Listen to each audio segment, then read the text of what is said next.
Woo! We are live with Vision. Live in 3, 2, 1. All right, Jackson Calame with First Class Business here, and I'm so excited to be with one of my best friends. So very honored to be here. Thank you. Man, it is my honor to be on Jackson's actual podcast.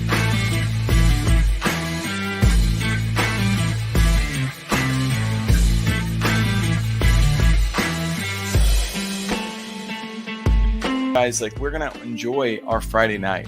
You're gonna go out and you're gonna have some fun. You're gonna stay in and appreciate your family. But the last thing you're gonna think about, most likely, is where you're going to get your drink of water. And I'm celebrating. I'm so excited about this. So the water wells, the water project that we've been supporting has been fully funded. And it's thanks to all sorts of people who contributed, people who are just like you, whether it's donating $1 or donating 100 or 1,000. Thanks so much for your time and attention, and see how you can possibly help provide clean waters to others as well. Thank you so much. Hey, what's up, Vision Pros? And thanks for tuning in to Vision Pros Live. I am super excited to be here today. I'm excited to be here with an amazing guest named Dean Forbes. We'll bring him out in just a minute. There he is. So Dean is the founder of Ask Methodology and ASQ and Epics Academy. He is a sales trainer of 20 years, and he trains sales professionals and service providers. He's generated more than $279 million in sales, and he's all about relationships first and building solid relationships. We've been friends for a few years now, and I'm super excited to introduce him to everybody. So Dean, welcome to Vision Pros.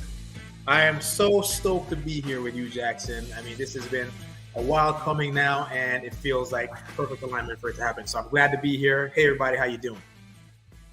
It is awesome. So if you're listening to this and you have any types of questions regarding sales, relationships, influence, that's really what it's about. It's influence and leveraging that influence with integrity. Then by all means, drop the questions in the queue that you have. Take advantage of this opportunity, and don't ever hesitate to connect with Dean or myself on LinkedIn, Facebook, wherever you find us online. Okay. Now, Dean, let's talk about, I want from your perspective, who is Dean Forbes? Dean Forbes is a servant's heart leader. I approach every day with like an impact first mindset. And I always think about the impact I'm going to have on people first. And a lot of times it's like this whole cliche thing, right? But honestly, I wouldn't enjoy my life or my kids or anything as much if I didn't know or believe that every day I get up, I'm thinking, service before sales, impact before income, people before profit. If I weren't thinking those things, I have that compass, then, I wouldn't be who I am today. And I have a lot of mentors to thank. My father is the first of which that I ever had, and other mentors who helped steer me to the right path along the way. And even for the times when I fell down and made mistakes, I've known who I am and who I could become for a long time. And so I continue to pursue that potential within myself. So that's who Dean Forbes is in a nutshell. That's awesome, man. I'm going to ask you about something specific there. You talked about your father being a mentor. Yeah. There's a lot of us out there who don't have that, who didn't have that. Right. And I'm one of those. I learned a lot of things I needed to not do in my relationship there. But I also did learn some good things, some really important things there. But from your perspective, what is always interesting and fascinating to me is, like, what did that do for you? And like, what are some specific benefits that came from that relationship? Because every father-son relationship is different. But I know that you often talk about how influential your dad was. What does that look like? So the first thing I'll say is my father taught me how to be a man, but a human man, meaning treat people right all the time, always look out for the best interest of other people, whether in your circle or outside that. Basically, do the right thing even when nobody's looking. The other thing that my father taught me was not just responsibility, but accountability. Like owning your stuff, stepping up to the plate when you've done something wrong, you've erred in some kind of a way. And he had a great way to do that. My dad was never the kind of guy as a father who would say to you, you can't do this and you can't do that. He'd be the type of person that says, so if you choose to do that, what do you think will happen down the road if you did? You know? Or he would say things like, well, Dean, because we're Jamaican. So he said, Dean, you can do whatever you want. You just can't do that in my house. So it would be like, so I mean, if you choose to do this thing, where will you live? So he would put things like that to us all the time, where we got to make a choice about it. My favorite one, he said, Dean, so tell me something. Is this the kind of man that you want to be? And that had a certain sting to it to make you think a little bit more deeply about what you're about to do or what you were thinking, how you're about to approach a situation. And so I think my father instilled in me integrity, just a level of accountability that I guess to me, I've never seen that in any person other than my father, so much so, except for my brother, actually, to be honest with you. So you got a double. I got a double. So I strive every day. Let's put it this way. I don't think I compare myself to a lot of people in the world at all, but I do compare how I am as a man to my dad and to my brother. 100%. I can't deny it. That's awesome. Well, it's great to have benchmarks. There are healthy comparisons that exist. Yeah. I try to emulate LeBron James when I make a layup. Right? That's important. Sure. So there's a healthy comparison, and in a world full of toxicity and divide, and like, no, don't judge me. No, there's some definite value to that. Now, I'm going to allude to something that we're not going to dive into today, but I can tell it's one of your superpowers. What Dean just demonstrated with the ability to turn his accent on and off is a very, very polar variety, right? I speak Spanish and I speak English. Knowing the context of who I'm talking to and how to do that, and knowing how to do that in a healthy fashion without who you are, super important stuff. But I have a feeling that Dean's an expert for that. So I highly recommend the show about how into another topic in order for you guys to be able to reach out to him. We're going to continue to dig into the gold mine that Dean has available, so you can get some idea of how far the depth goes. So number one, what I know about you is that your sales techniques are based on relationships. And I know that because I've experienced that with you, right? So about building stronger relationships, but I also know you have an amazing value in terms of training sales managers, knowing how to build sales management up, and also knowing how to train sales and service professionals both, right? Whether that's customer service and support, or that's high ticket sales. I've seen the broad array of capabilities that you have and your ability to articulate your training. So I'm going to get to this point. If you're an entrepreneur and you're listening to this, I'm going to ask Dean the golden question that all of you would want to ask, or all of you HR representatives want to ask. Dean, how do you, as an entrepreneur, if I were to hire you, how do we as business owners need to go about hiring the right sales trainer? Thank you for that question, Jackson, because I think this is a really important question, number one. And I think number two, too many mistakes are made in this arena. So the first thing I would tell— Are you saying that people aren't perfect at sales, and that people are kind of manipulative in the sales environment and maybe don't look out for the customer's best interest? Are you alluding to that a little bit? I'm alluding to that a little bit for sure. And I'm also alluding to what I call, well, not what I call it, but it's confirmation bias, where the first thing I tell entrepreneurs is don't lock yourself into looking for someone to train your team that is in your industry, because they have blinders on. They can't see the blind spots because they have the same ones that you have. I'm not saying it's impossible, but you have to vet them very, very carefully before you actually choose someone that's in your industry, that lives in there and in the whole 9 yards when it comes to sales training. That's the first thing. The second thing is that you need to find a sales trainer who is going to be asking you a lot of questions about you, your core values, your team, your highs, your lows, and most importantly, what are your standards? What are your benchmarks for progress? What are your benchmarks for predictability? What are your benchmarks to actually grow your people? Not for you to make profit and sales. That's just an effect of you understanding what your core values are, what your standards are, what your highs and your lows are, and what's your vision for growing your sales team, the people that actually represent your brand. If you don't have a sales trainer that is asking these types of questions, I would absolutely run in the other direction. There's no question about it. Absolutely. Well, and a lot of entrepreneurs, especially the beginning stages are going to say, like, well, wait a second, isn't that your job as a sales trainer to provide and to figure out? Yeah, 100%. And guess what? The good news is, if you're not asking the right questions, there's no shot you're going to be able to connect with that organization in a genuine and authentic way. The best way to get the best information and best nuggets to lead people forward is to understand who they truly are. Like, what are you about? Because I have a framework that I train with. I could step on any stage, go into any room, train this framework, and it would work. But it would never be supremely effective if I didn't understand who my audience is. So it is my job. And guess what?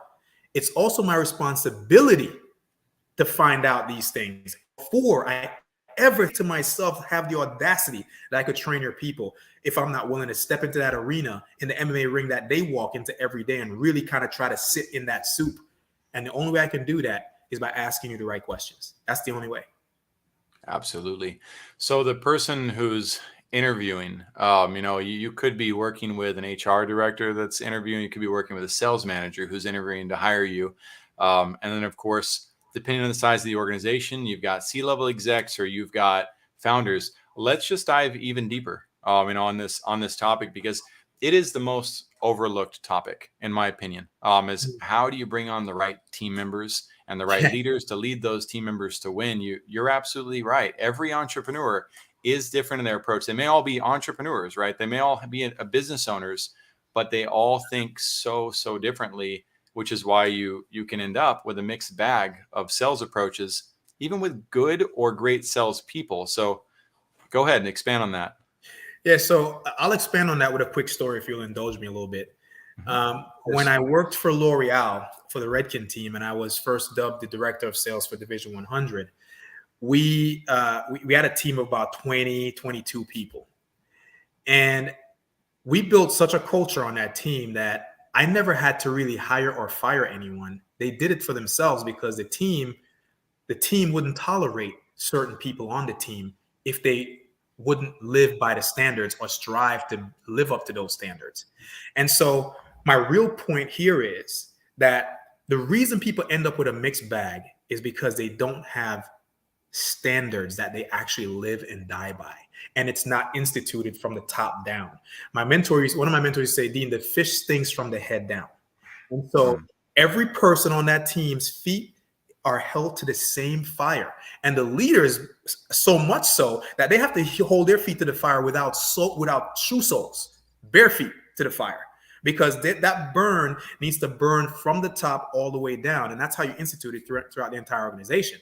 And so when you're going to engage or work with a team that is looking to grow their sales, you have to find out what is your standard or your culture around building impact or transformation into the lives of those you're called to serve. What does that look like to you, right? Because I have to be able to align my own core values with that thing.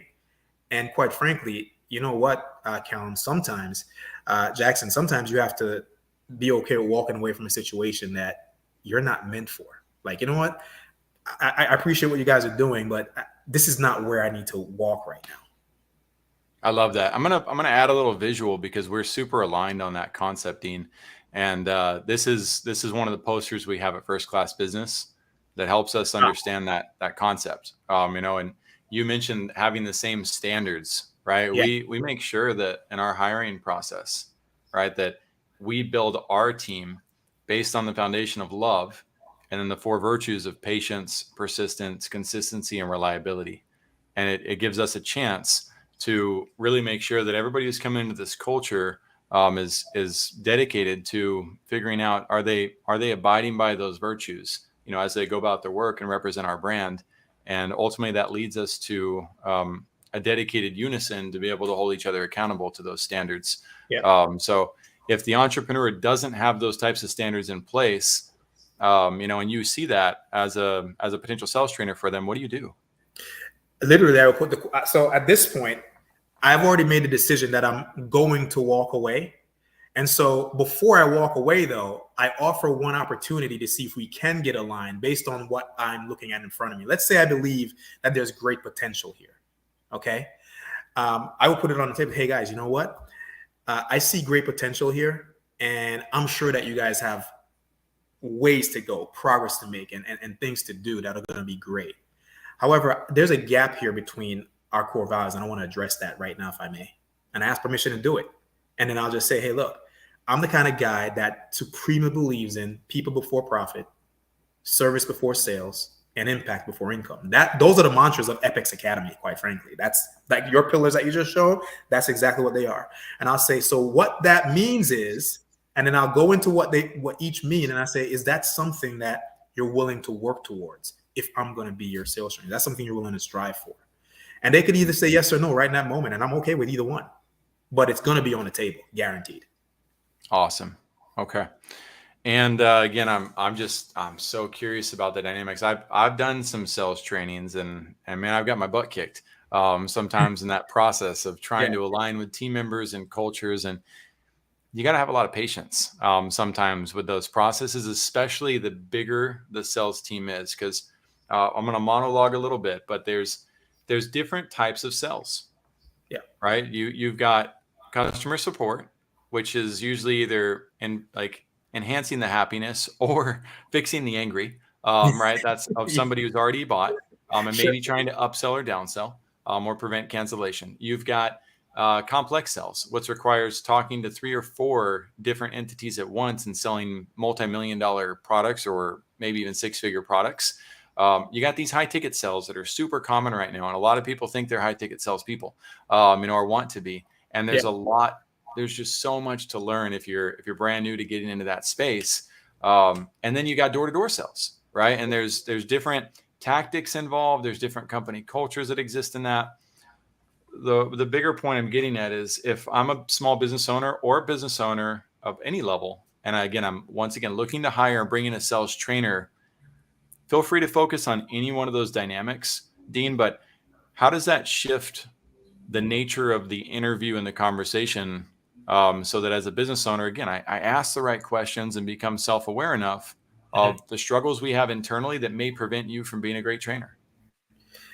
Yeah. So is your question more about how do I address that type of elephant in the room, depending on the industry? Yeah. So I got 20 sales reps of some type, right? Okay, gotcha. And that's, in-house, I'm going to pretend everybody's perfect and everybody's doing a great job, and we love our team, and but there's always skeletons in the closet, and usually more skeletons than there are clothes. So what?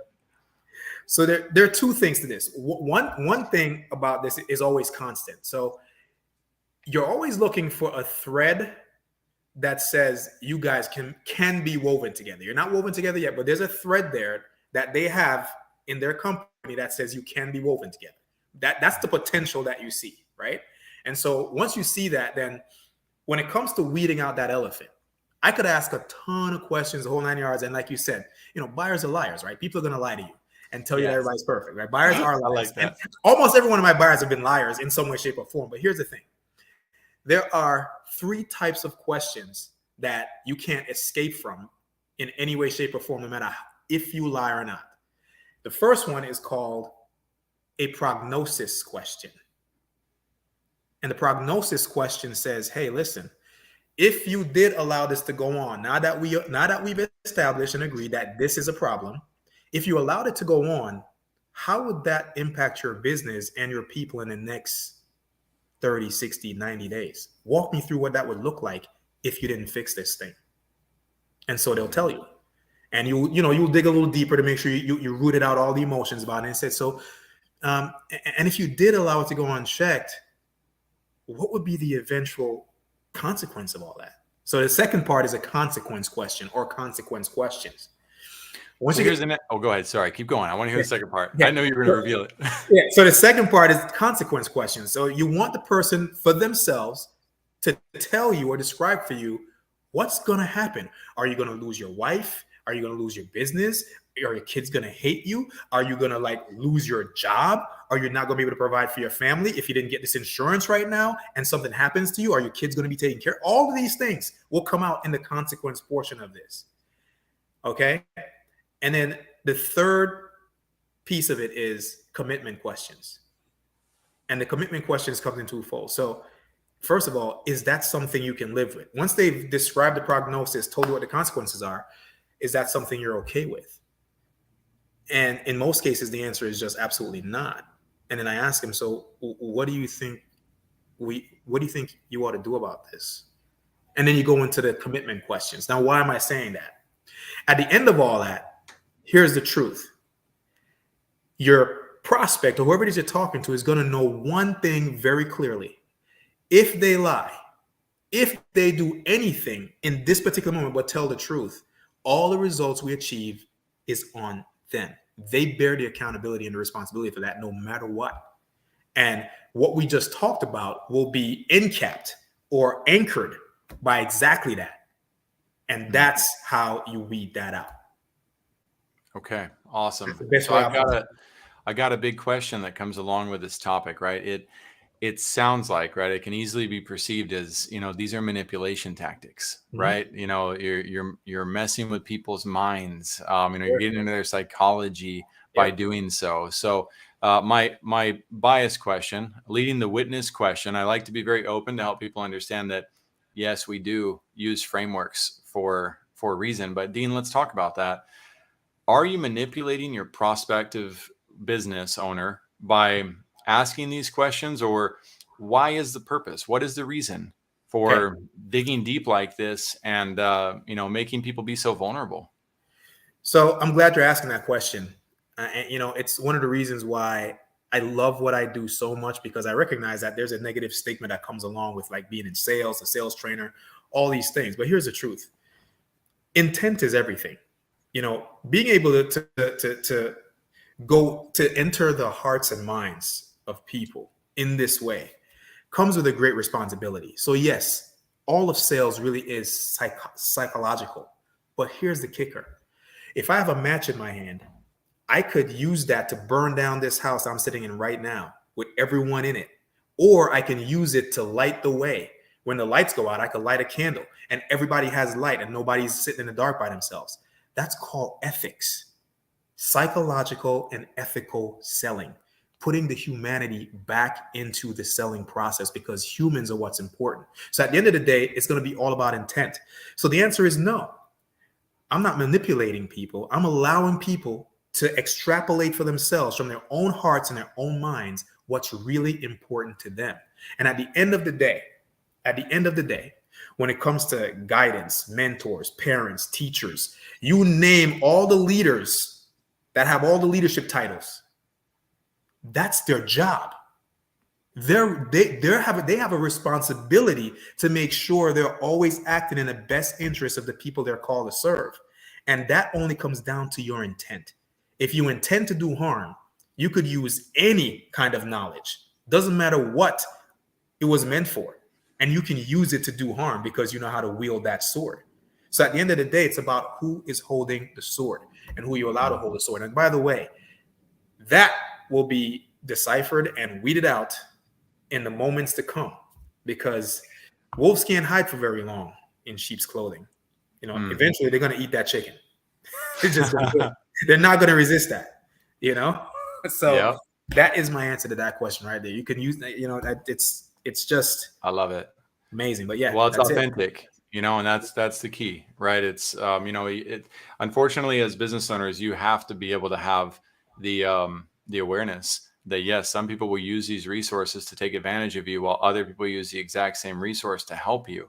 So if you're reactionary and you follow your primal instinct to protect and defend and to be scared of the value that comes from the resource, you will push away both those who are hurting you and those who can help you, right? And that's what I see happening all over the market. People are so scared of each other right now that they don't want to have conversations about things they can't associate with, or can't feel. But again, that's where talking to Dean and getting the chance to understand, these principles that he teaches and getting trained by him on how to overcome those realities. If you're facing that, if you're one of those people who gets instantly offended, or who gets offended quickly, or finds yourself reacting, even at just the smallest reaction to a different political view or a different point of religious view, or sexual preference, whatever it is, it's worth having a great conversation with Dean to figure out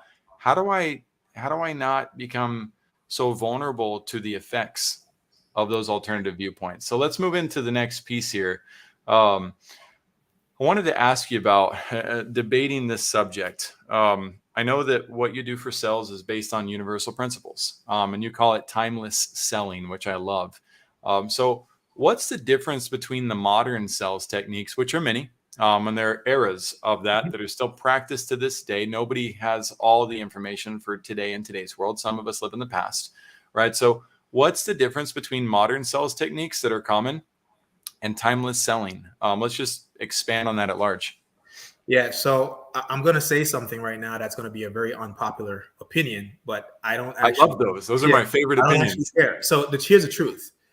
The modern sales techniques, the one from 100 years ago and up until now that are still being taught and used, actually are quite destructive. Timeless selling is actually continuously instructive. And I'll put some context on that.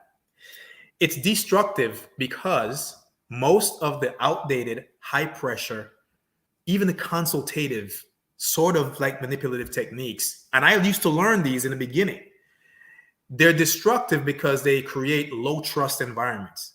It's what we're fighting right now. That low trust skeptic buyer who has all this information at their fingertips, and all of a sudden everything's a scam because people keep coming to me with this scammy stuff.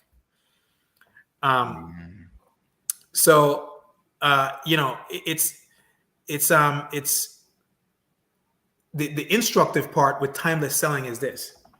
If you are a student of how the human behaves and thinks, you will never, ever run out of resources to serve. You'll never, ever run out of resources to serve, because the person that has the most information about the opportunities to serve them at the highest level of excellence is the prospect you're talking to. Think about that for a second. Who knows more about what you want than you? The fact that you don't know how to extract that from yourself in one sentence, that's not your fault. Who taught you how to do that? But if somebody knows how to get into that space, your heart-centered space, and then open up your mind so you can actually think and imagine, oh my God, God forbid I get somebody to imagine themselves in their own heroic story that leads to a transformation. Come on. So that's why it's timeless, because I mean, look at the hierarchy of needs: to be understood, to be heard, to have some level of significance in your life, right? When you look at those things, how could you not leverage that to serve people? Love it. I love it. It's absolutely, yeah, I can leverage a book, in a lot of ways. I can leverage a book to read it and get the value. I can also throw it at somebody, so you want to leverage the resource for the appropriate action. And as you leverage those to bring goodness to others, it's kind of impossible not to have goodness come back from that in some way, shape, or form, depending on your beliefs in association with universal laws, of course, God and things like that. So that's awesome, man. I love that. So some of the modern sales techniques that are used, let's talk about and expose some of these tactics, or I think even more importantly, oftentimes it's not necessarily the tactic. The blatant tactic is easy to recognize, right, by almost anybody. Sure. But what is a way that people sometimes use maybe these timeless principles for selfish gains, or use so in a way to manipulate others? What are some examples of that? I'm happy to come up with some too, not to put you on the spot. Yeah, no, I appreciate putting on the spot, and I'll take a step back to really think about, because look, I have pet peeves about some of these when I see them, right? I have one. Okay. You want to go first or me? No, go first. Let me hear yours. Awesome. The tactic of the things that are good for you are outside of your comfort zone. Right. That is a true statement, in my opinion. It's funny. True and opinion. Again, those are interesting words, right? But, I see a lot of sales representatives, they get to the end of a close and they did not follow the rules properly, to understand if this person's truly pre-qualified and if what's going to go good for, if this product or solution is going to be good for them. The salesperson's really, at the end of the day, desperate to close. Right? They have their own need that they're focused on. They want to move this forward. Yes, they have good intentions, but they leverage this tactic to help people feel an internal pressure of, well, great, if I don't move forward on this, maybe I'm not moving out of my comfort zone. And what I add to that when I talk to people about it is I wear this rubber band not for grace sake. I wear it because I like to use this example when I talk to people, which is, listen, what happens if you stretch this rubber band too far? If I pull really hard and stretch it, what's going to happen to the rubber band? Yeah, it's going to snap back and hit you right on your hand. What if I keep stretching it? It's going to break at some point. It's going to break. So if I stretch you financially, if somebody manipulates you into stretching yourself financially beyond your comfort zone, but beyond your threshold, you are not making a healthy choice. You're being manipulated into a toxic decision that is ultimately going to hurt you and put you in a position of where you're powerless, where you're desperate, and where you're returning to your primal nature of survival instincts, and ultimately you're going to experience some trauma. So yes, we should stretch ourselves. No, we should not stretch ourselves beyond the point of breaking. That's one of those tactics, if you will, that I see people leveraging and using a lot in today's sales techniques, because it's been used so often that now people are just like, you know what, let me just use this to force the close, if you will. So that's one example. What do you got, Dean? Here's my biggest pet peeve with all of this right here. When you start a sales conversation, you tell the person, you know what, we're going to see if we're going to have a conversation and see if we can help you. And if we can't, right, we're going to direct you some resources that we know can help you better. They get to the end and realize that the person isn't actually a good fit, but they're ready to pay. And so they choose the money over the people. This is my people over profit pet peeve. They choose to take the money and then behind the scenes are flailing at trying to fulfill what they said they could do, which comes out, half, what, and the person doesn't actually get what they want. Number one, they feel less fulfilled than they were before they got into the relationship. Here's the worst part. The person in that situation that made that sale does not accept the accountability that they screwed up, that they should not have taken this person on. And what they do is they blame the prospect. I hate that. I do not stand for that at all. You should stand by your word. Direct the person to another resource. Oh, you know what? Say, you know what? I really thought that we could help you. And honestly, I don't even know if a resource that could help you. I don't actually know. Maybe we figure this out together. That's a different conversation altogether. But don't say yes, yes, yes, pay, pay, pay, and then you don't deliver. We live in such a catch-22 on this, Dean. And it's an interesting thing as a society. I think we would benefit tremendously from understanding it. And that's that. So here's your salesperson who uses that tactic, right?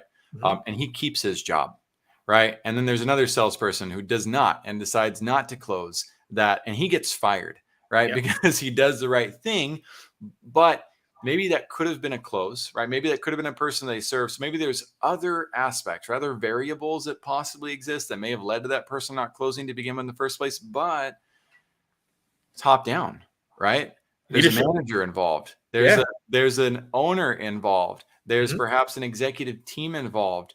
Like who creates, what is it, the chicken or the egg? Is it the sales rep? Is it the prospect? Is it the company? What do you do in those scenarios when there's a ton of sales reps? How do you start addressing that? Because again, these people, let's give people the benefit of the doubt. And I know it's not a popular idea, but let's just pretend or believe that the people in the company are good people trying to do great things or good things, and they happen to just be human. Right? I don't think that's an unreasonable expectation. They happen to be human, so they've got errors and flaws, which means they also have errors and flaws in their methodologies. But how do you go about addressing that in a culture that is driven to sell and driven to use modern techniques and tactics to force the sales or persuade the sales without crushing the system? What do you do, man? Yeah, unfortunately, Jackson, the answer to this question is both shocking, obvious, simple, and also probably excruciating at the same time. You have to decide who you are. And without that, you will never be able to navigate this at all. You have to decide who you are. If you don't know who you are, you will be crushed under the weight of something like this. And I've experienced that. I experienced that on Wall Street, where I didn't know who I was. And, you know, I mean, hey, I'm the first to admit I did things on Wall Street that I can't believe that I did. Nothing so nefarious that, you know, you should go to prison for or be thrown in hell's fire. But I did things that definitely skirted on the side of what my father would be like, Dean. Actually, my dad was the one that set me straight before the whole 9/11 thing. He said, because I was explaining a deal to him, and he said, Dean, you know something? Integrity is a funny thing. Either you have it or you don't. There's no in between. And that was enough to sting me for me to go, you know what? I got to do the right thing even when nobody's looking. And so this is an individual choice, as hard as it is. Unfortunately, you got to know who you are. You have to decide anyway who you are and the kind of person you want to become. What happens if you don't?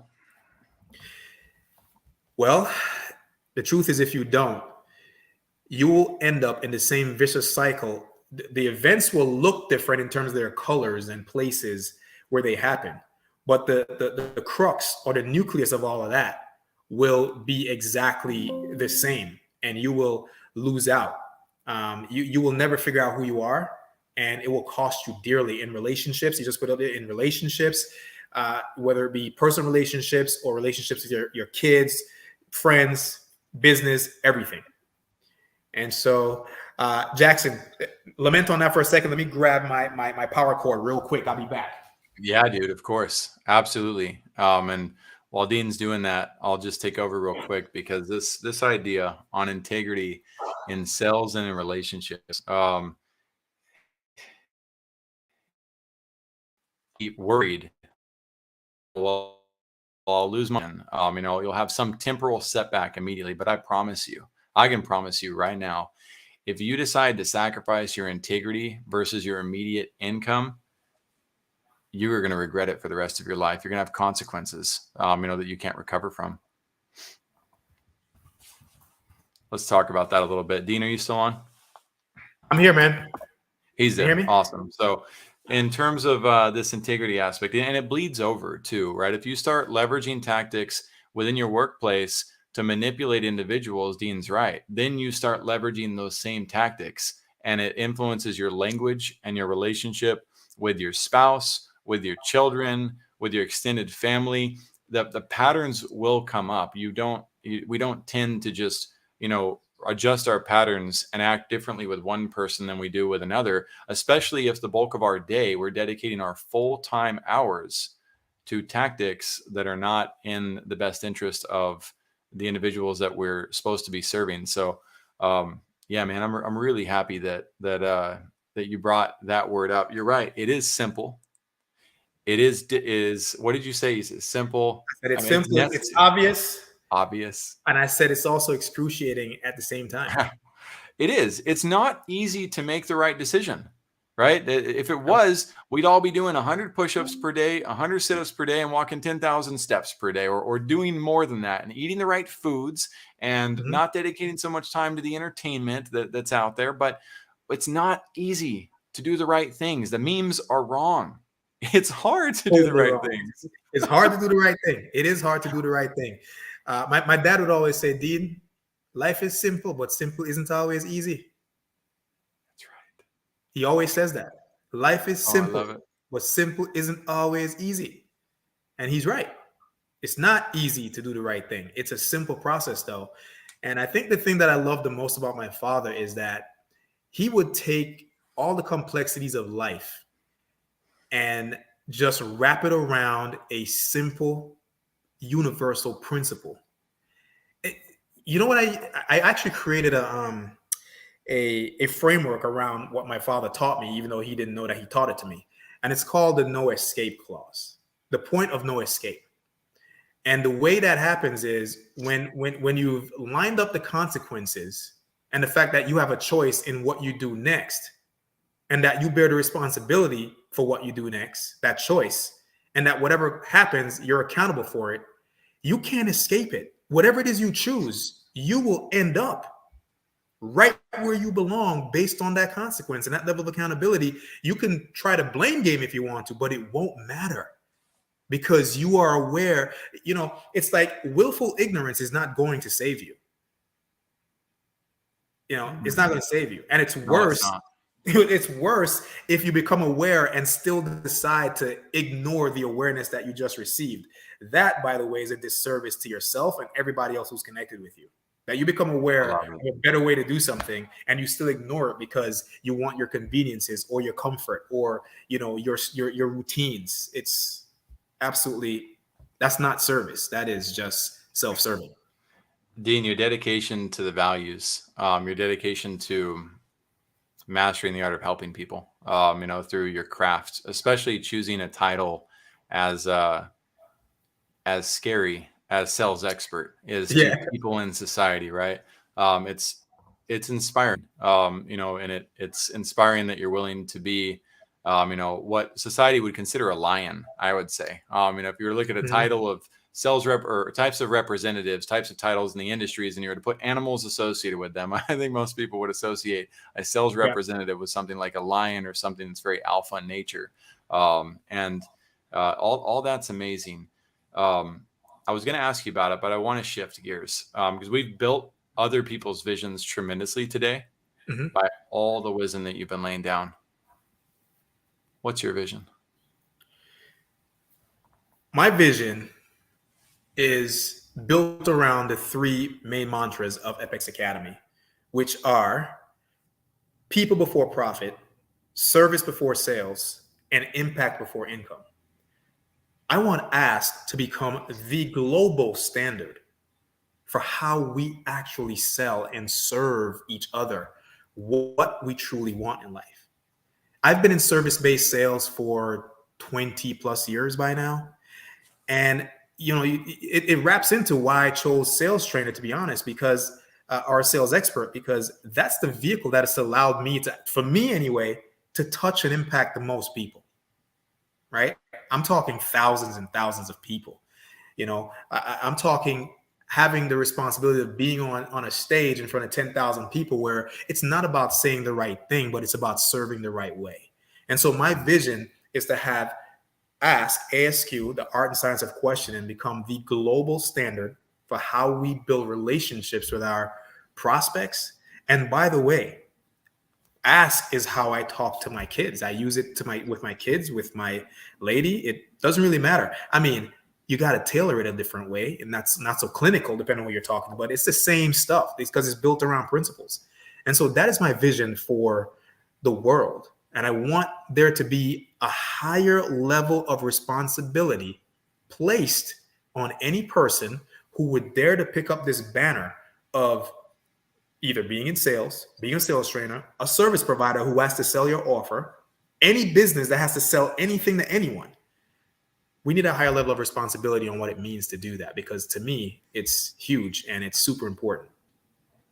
I love it, man. Well, that just, it eloquently displays why you and I are working on the strategic partnership that we're working on, and so aligned on things. And, you know, I always joke around, like, it would have been so easy to name First Class Business super hype marketing, you know, or like viral marketing growth, and we would have been very successful. But I always remind people that we would have had no standard of ethics. We would have no standard of service that we would have to be held responsible for. So I named our business First Class Business, and I've been dedicated to that for the last several years because I don't believe in providing second class service.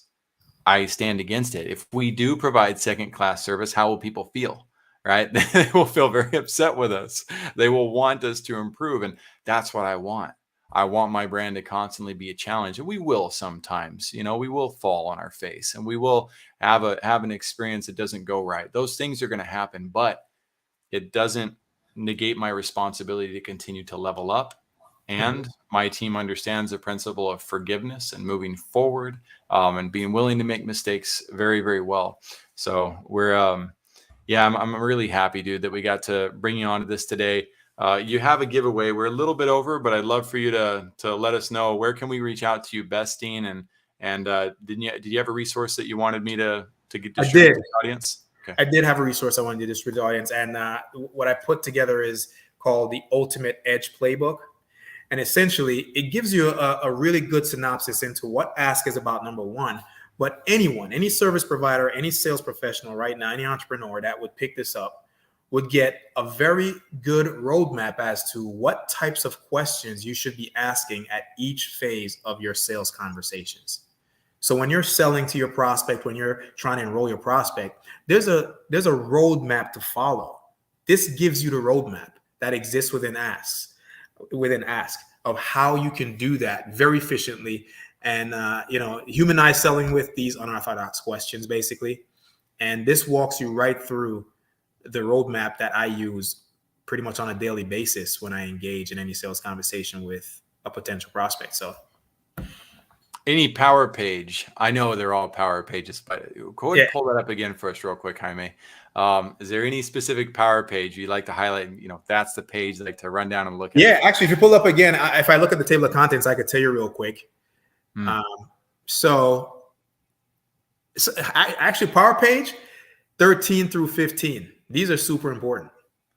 All right. Do me a favor. Don't show it. But that's where to go, guys. What we want to do is just give you a chance to, if you want to dive right in, you've got limited time, go right to page 13, 14, take a look at what's provided there, grab the value bombs. And again, consider the art of leveraging your time appropriately in life, making time for those who matter. If this is something that can help you, then reach out to Dean and figure out who he is and what he can do for you. It sounds like, you're going to experience an opportunity to have somebody assess where you're at and give you some honest feedback. And if you're in a good position to win further, I don't know of a provider that asks more questions and more relevant questions than what I saw Dean display today in terms of sales training and management. Most of the sales trainers I've worked with, Dean, great people, good systems, fantastic stuff. But they're so spread thin, they don't have the time, to really get to know your business, and you get forced into a system or a funnel or a process that is cookie cutter, and not actually tailored to the needs of your organization, which won't end up leading to the results that you want. Jaime, if you have it, let's also show Dean's LinkedIn profile, because he's not the only Dean out there, but he is the real Dean. I love that. That's your link on LinkedIn. So I didn't make it, guys. His assistant must have made it. So yeah, there is another Dean Forbes out there actually on LinkedIn, and so I had to find a way to differentiate. That's exactly what it came up to. Oh, it's awesome. No, I love it. And in fact, I met last week with a guy named Josh. Amazing person. His says LinkedIn - it's Josh, dang it. And I was like, that is funny. Like, that's probably my favorite URL that I've seen before. I didn't get that creative with mine. So there's Dean's LinkedIn profile. You probably saw the picture and stuff on there if you're watching the screen. And Dean, thanks, man, for being here on Vision Pros Live. We appreciate you. Yeah, it's my pleasure, man. Thank you so much for having me. I appreciate it. We'll see you soon. Everybody, have a fantastic week. We'll see you next week on Vision Pros Live. Thanks for your time. Take care.